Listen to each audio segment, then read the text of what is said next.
It is essential that every person in South Africa should adhere strictly and without exception to the regulations that have already been put in place and to the measures that I am going to announce this evening. Our analysis of the progress of the epidemic informs us that we need to urgently and dramatically escalate our response. The next few days are crucial. Without decisive action, the number of people infected will rapidly increase from a few hundred to tens of thousands, and within a few weeks to hundreds of thousands. This is extremely dangerous for a population like ours, which has a large number of people with suppressed immunity because of HIV and TB, and high levels of poverty and malnutrition. We have learned a great deal from the experience of other countries. Those countries that have acted swiftly and dramatically have been far more effective in controlling the spread of the disease. As a consequence, the National Coronavirus Command Council has decided to enforce a nationwide lockdown for 21 days with effect from midnight on Thursday, the 26th of March. This is a decisive measure to save lives of South Africans from infection and save the lives of hundreds of thousands of our people. While this measure will have a considerable impact on people's livelihoods, on the life of our society and on our economy, the human cost of delaying this action would be far, far greater. The nationwide lockdown will be enacted in terms of the Disaster Management Act and will entail the following. From midnight on Thursday, 26th March, until midnight Thursday, the 16th of April, all South Africans will have to stay at home. The categories of people who will be exempted from this lockdown are the following. Health workers in the public and private sectors, emergency personnel, those in security services such as the police, traffic officers, military medical personnel, soldiers, and other persons necessary for our response to the pandemic. It will also include those involved in the production, distribution, and supply of food and basic goods, essential banking services, the maintenance of power, water and telecommunication services, laboratory services, and the provision of medical and hygiene products. A full list of essential personnel will be published in due course.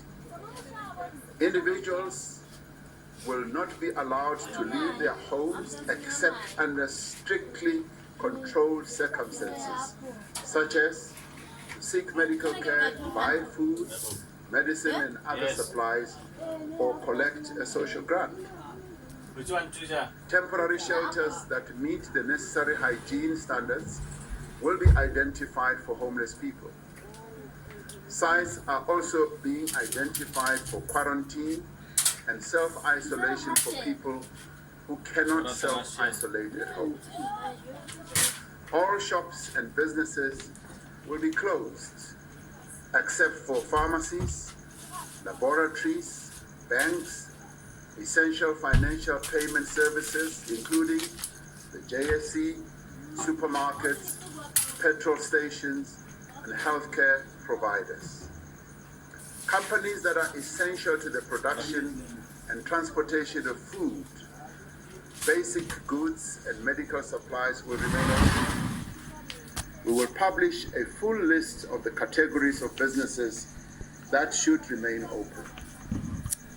Companies whose operations require continuous processes such as furnaces, underground mine operations will be required to make arrangements for care and maintenance to avoid damage to their continuous operations. Firms that are able to continue their operations remotely should do so.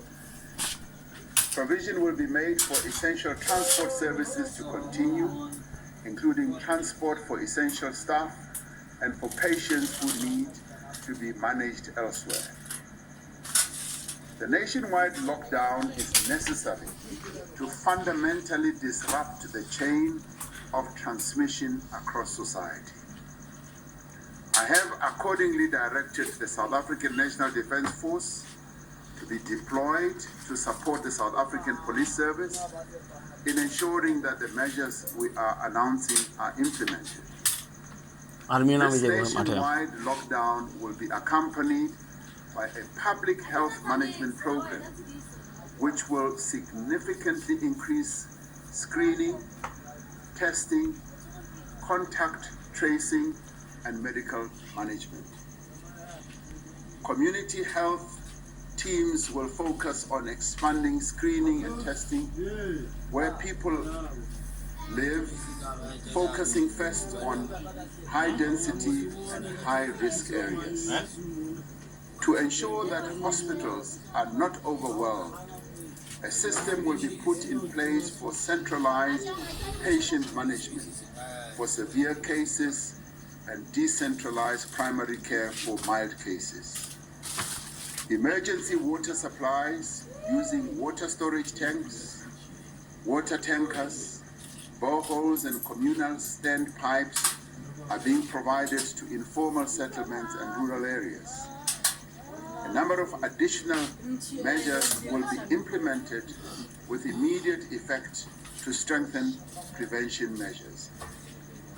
Some of these measures are that South African citizens and residents arriving from high-risk countries will automatically be placed under quarantine for 14 days. Non-South Africans arriving on flights from high-risk country we prohibited a week ago will be turned back. International flights to Lanseria Airport will temporarily be suspended. International travelers South African citizen direct quarantine March 2020 from high-risk countries will be confined to their hotels until they have completed a 14-day period of quarantine. Fellow South Africans, our country finds itself confronted not only by a virus that has infected more than 250,000 people across the globe, but also by the prospects of a very deep economic recession that will cause businesses to close and many of our people to lose their jobs. Therefore, as we marshal our every resource and our every energy to fight this epidemic, working together with business, we're putting in place measures to mitigate the economic impact both of this disease and our economic response to it. We are today announcing a set of interventions that will help to cushion our society from these economic difficulties. This is the first phase of the economic response, and further measures are under consideration and will be deployed as needed. These interventions are quick and targeted. Firstly, we are supporting the vulnerable. Following consultation with social partners, we have set up a solidarity fund which South African businesses, organizations and individuals and members of the international community can contribute to. The fund will focus efforts to combat the spread of the virus, help us to track the spread, care for those who are ill, and support those whose lives are disrupted. The fund will complement what we are doing in the public sector. I'm pleased to announce that this fund will be chaired by Ms. Gloria Serobe, and the deputy chairperson will be Mr. Adrian Enthoven. The fund has a website, www.solidarityfund.co.za, and anyone can begin to deposit funds into this account from tonight, acting in solidarity with South Africans who are vulnerable.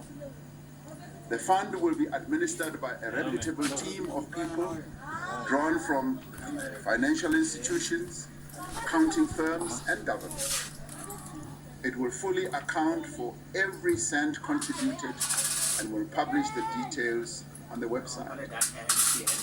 It will have a board of eminent South Africans to ensure proper governance. To get things moving, government is providing seed capital of 150 million rand, and the private sector has already pledged to support the fund with financial contributions in the coming period. We will be spending money to save lives and to support the economy. In this regard, we must applaud the commitment that has been made in this time of crisis by the Rupert and Oppenheimer families of 1 billion rand each to assist small businesses and their employees affected by the coronavirus pandemic. We are concerned that there are a number of businesses that are selling certain essential goods at excessively high prices. This cannot be allowed and this cannot go on. Regulations have been put in place to prohibit unjust price hikes, to ensure shops maintain adequate stocks of basic goods, and to prevent people from panic buying. It is important for all South Africans to understand that the supply of goods remains continuous and supply chains remain intact. Government has had discussions with manufacturers and distributors of basic necessities such as food and other necessities, who have indicated that there will be a continuous supply of these goods. There is therefore no need for stockpiling of any items. A safety net is being developed to support persons in the informal sector whose most businesses will suffer as a result of this shutdown. More details will be announced as soon as we have completed the work of assistance, and we will put those in place. To alleviate congestion at payment points, old age pensions and disability grants will be available for collection from 30 and 31st March 2020, while other categories of grants will be available for collection from the 1st of April 2020. All channels for access will remain open, including ATMs, retail points of sale devices, post offices, as well as cash pay points. Secondly, we are going to support people whose livelihoods will be affected adversely. We are in consultation on a proposal for a special dispensation for companies that are in distress because of COVID-19. Through this proposal, employees will receive wage payment through temporary employee relief scheme called TERS, which will enable companies to pay employees directly during this period and avoid retrenchment. Any employee who falls ill through exposure at their workplace will be paid through the compensation fund. Commercial banks have been exempted from provisions of the Competition Act to enable them to develop common approaches to debt relief and other necessary measures. We have met with all major banks and expect that most banks will put measures in place within the next few days. Many large companies that are currently closed have accepted their responsibility to pay workers that are affected. We call on large businesses, in particular, to take care of their workers during this testing period. In the event that it becomes necessary, we will utilize the reserves within the Unemployment Insurance Fund system to extend support to those workers in SMEs and other vulnerable firms who are faced with loss of income and whose companies are unable to provide support. Details of these will be made available within the next few days. Thirdly, we are assisting businesses that may be in distress. Using the tax system, we will provide a tax subsidy of up to 500 Rand per month for the next 4 months for those private sector employees earning between 6,500 under the employee tax incentive. This will help over 4 million workers in our country. The South African Revenue Service will also work towards accelerating the payment of employment tax incentive reimbursements from twice a year to monthly to get cash into the hands of compliant employers as soon as possible. Tax-compliant businesses with a turnover of less than 50 million will be allowed to delay 20% of their pay-as-you-earn liabilities over the next 4 months and a portion of their provisional corporate income tax payments without penalties or interest over the next 6 months. This intervention is expected to assist over 75,000 small and medium enterprises. We are exploring the temporary reduction of employer and employee contributions to the Unemployment Insurance Fund and employer contributions to the Skills Development Fund. The Department of Small Business Development has made over 500 million Rand available immediately to assist small and medium enterprises that are in distress through a simplified application process. The Industrial Development Corporation has put a package together with the Department of Trade and Industry and Competition of more than 3 billion Rand for industrial funding to address the situation of vulnerable firms and to also fast-track financing for companies critical to our efforts to fight the virus and its economic impact. The Department of Tourism has made additional 200 million Rand available to assist small medium enterprises in the tourism and hospitality sector who are under particular stress due to the new travel restrictions we have imposed. I want to make it clear that we expect all South Africans to act in the interests of the South African nation and not in their own selfish interest. We will therefore act very strongly against any attempts at corruption and at profiteering from this crisis.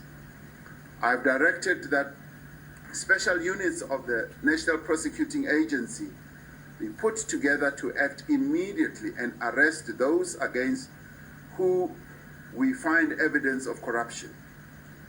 We will work with the judiciary to expedite cases against implicated persons and make sure that the guilty do go to jail.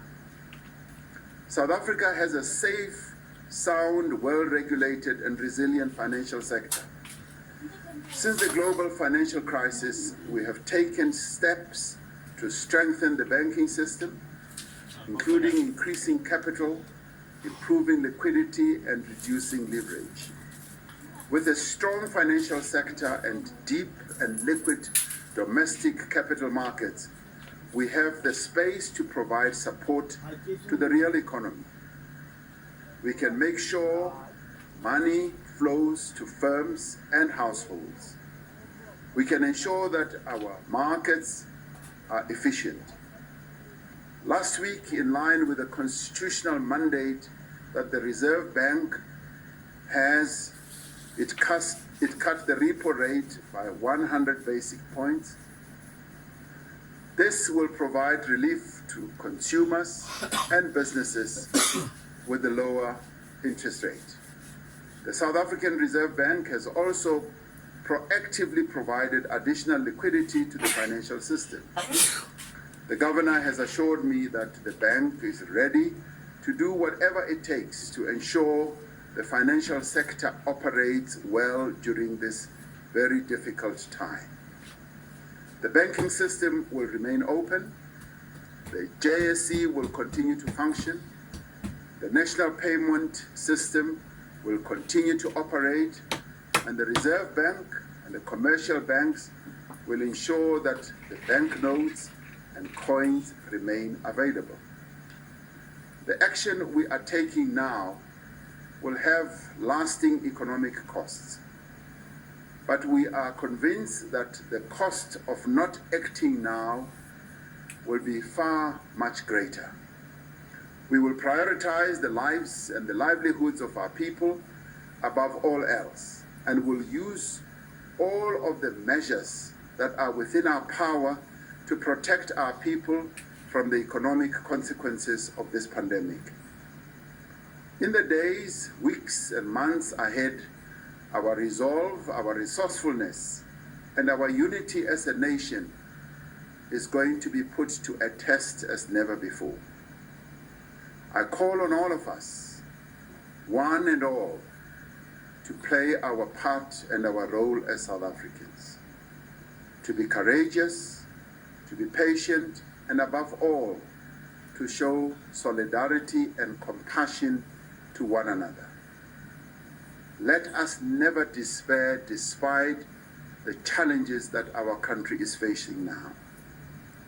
For we are a nation of one, and we are surely going to prevail. May God protect our people. Nkosi sikelela i-Afrika, Morena, boloka setjhaba sa heso. God CN South Africa. God, do bless South Africa. Modimo, kaba patutsheze Africa. Hosi katekisa Africa. I thank you.